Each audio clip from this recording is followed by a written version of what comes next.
Guys, it's Fonzie. I'm over here at Dre's School of Hard Knocks over in Coral Springs on Wiles. It's right next to my shop. This is where you're going to find me working out most of the time. A lot of you guys have been asking for workout videos, specifically a bicep video. I didn't really think it was going to happen, but I put a comment on YouTube saying, look, if you guys really want to see it, put 50 likes on that comment. And as you guys know, within about 2 days, it jumped up to about 75 likes. So I know that the interest is there, which if there's going to be people out there that are going to get a couple new routines or a couple new exercises out of it, and you're really going to benefit from it, then I don't mind doing it. So it's Fonzie. I'm going to go through a couple of the bicep routines for you today. Now keep in mind as we do it, I'm not working out to lift the heaviest amount of weight possible. I don't really do volume training with the low weight, as many reps as possible. My thought pattern while I'm going through the exercises are I need to put as much stress on that muscle group and those muscle fibers as possible. So you're going to see me do some weird things that I've kind of made up as I've gone, but again, the whole mental page is just to put as much stress on those muscle groups as physically possible as you go. That's what's gotten me the best results. So I'll take you through a couple of the exercises I do in my usual bicep routine. Okay guys, what I like to start off with is the preacher rack here, specifically because it's just got so much isolation. There's really not a lot of ways to cheat with it. So while your biceps are fresh, I like to kind of isolate them. And what I like to do is, instead of just kind of coming through and doing a set of curls, is I like to do something I kind of focus on with static movement. So what I'm going to do is I'm going to do 5 full reps, and then it works really well if you have a spotter. Obviously this exercise you can only do with a spotter. But after my 5 reps, I'm going to have my spotter stop me halfway through the rep at a 90-degree angle, freeze me there, and basically I'm going to put all my strength into moving that weight. It's not going to budge. I'm going to put a lot of stress on those muscle fibers. He's going to release it. I'm going to do another 5 reps, and then he's going to freeze me again in the middle. So the point of this one is you're constantly making that motion, but to put as much stress as possible, you're going to get frozen in the middle. You're going to put everything you have into it and really try to tear a lot of those muscle fibers.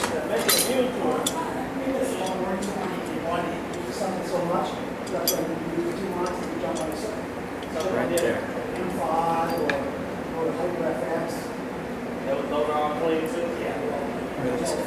So you're going to get about a 5-second hold there. And then you're going to do another 5 reps, all the way down, all the way up, and you're going to get frozen again right in the middle.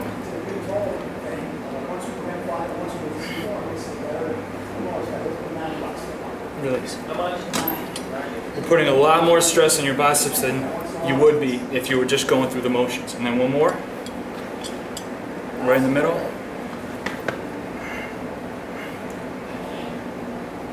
Okay, release. And then just finish it up with 5 more clean, slow reps.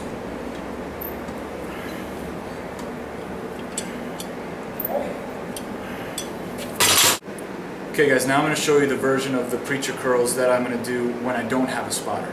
And to be honest with you, this one really sucks if you do it right. It genuinely hurts. And instead of just going through the motions and getting those natural preacher motions, what I like to do is a full rep, and then I'll inch up and inch back down every single way through the rep. So I don't want to over-explain it, but at the end of the day, if you're inching up and inching back down all the way through the rep, think of how much more movement and how much more stress you're putting on your muscles if you go through it like that. So it's going to look like this. You're going to come all the way up, and then down, all the way to the bottom, and then inch up. And just keep inching all the way to the top of the motion. And then really slow on the way down for that negative. And then full. And then about 2 inches up, 2 inches back, and then just make a little bit of progress as you go. And then focus on that negative. Don't let the weight just take you back down.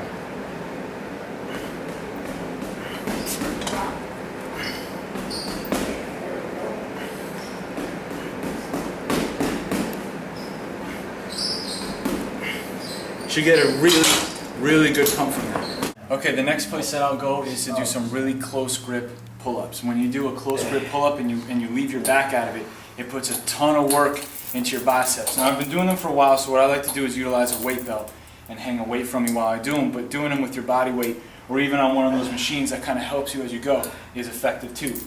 It's just while you're doing it, focus on pulling yourself up with your arms.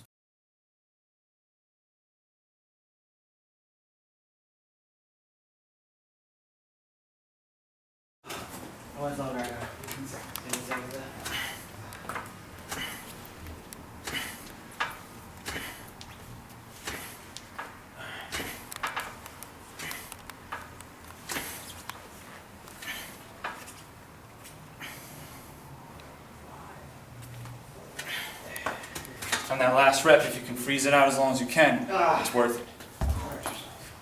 Okay, the next one that we're going to go through is kind of a superset, and it's going to be drag curls along with supersetting a lightweight hammer curl for an extended period of time. And one of the things I learned about hammer curls is anytime, you guys know, whenever your hand is in the upright position, you're really focusing on that brachial, which is underneath the bicep. When you build that up and strengthen it, it kind of lifts your bicep up and just kind of makes it a little bit more full. So whenever I do anything on the hammer side, I'll usually use a lighter weight with higher volume. That smaller muscle group seems to respond better to that.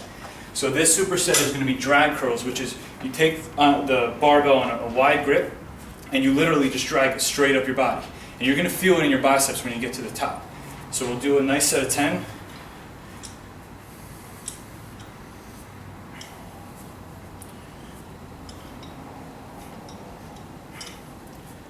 And then what I'm literally going to do is pick up these 10s and I will literally hammer these all the way through until my next set. So this will be about 1.5 minutes or so of just straight non-stop hammers. Once in a while I'll switch it to one and then the other, but I will continuously move these weights in a hammer curl until my next set for the drag curl. Okay, I've been walking around, it's been just almost about 1.5 minutes, just constantly doing my hammers, and I'm going to go right back into the drag curls.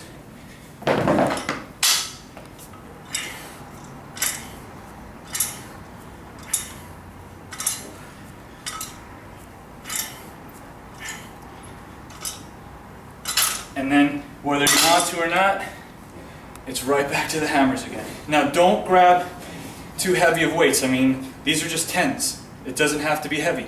It's just about a matter of just really overworking that muscle group that you go in for that day. Okay, now what I'm going to do, now that I've put a lot of stress and kind of worked that main muscle group out quite a bit, is something I call the triple curls. And there's really 3 parts to your bicep. There's the inner head, then there's the outer head, and then there's that brachial which sits underneath.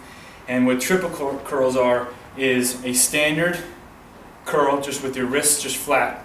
Then you go into a hammer curl, and then you bring that into a crescent curl, which is you take that weight and you keep your shoulder and your elbows pointed out, and you just go in a crescent motion straight up against your body, all the way out here, squeeze and bring it down.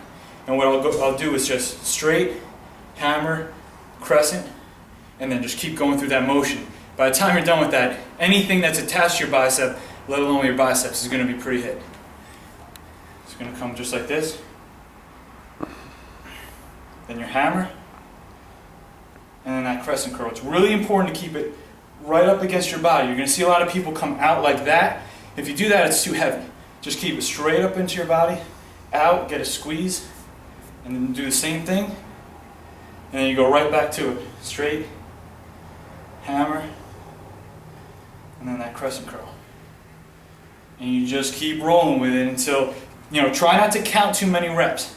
If you count reps, you're going to sell yourself short. Say you're going to want to go to 12, you'll get to 12, maybe you can do a couple more, but you stop because you aim to 12. I just go until I physically just can't do it anymore. It's just going to fatigue. Okay, the last one I'm going to show you today is something that I've been doing for a long time. I really enjoy this. You just grab one of the ropes that you'll find that usually hook up to the cable machine so you can do your tricep pull downs. And I like to take a weight, maybe like a 45. You can start with a 25 or whatever's comfortable. Just thread that rope through. Make sure that it's nice and even.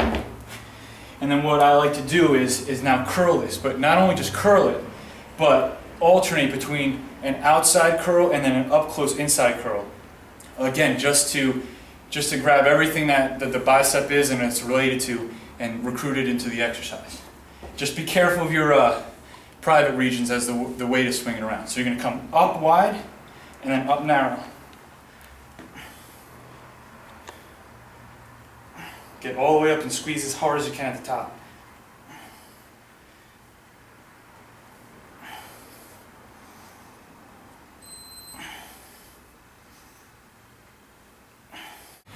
Okay guys, I hope you enjoyed the workout. Basically what I wanted to do is bring to you a couple of the exercises that I do in my daily routine that are a little bit different than the standardized exercises that you've seen. Now yeah, I'll put some regular stuff in there as I go because I like to switch it up every week, but I didn't want to fill this video with things that you've already seen before. So it's Fonzie. I hope you got some stuff and some benefit out of this video. Hope you can take some new things with you to the gym.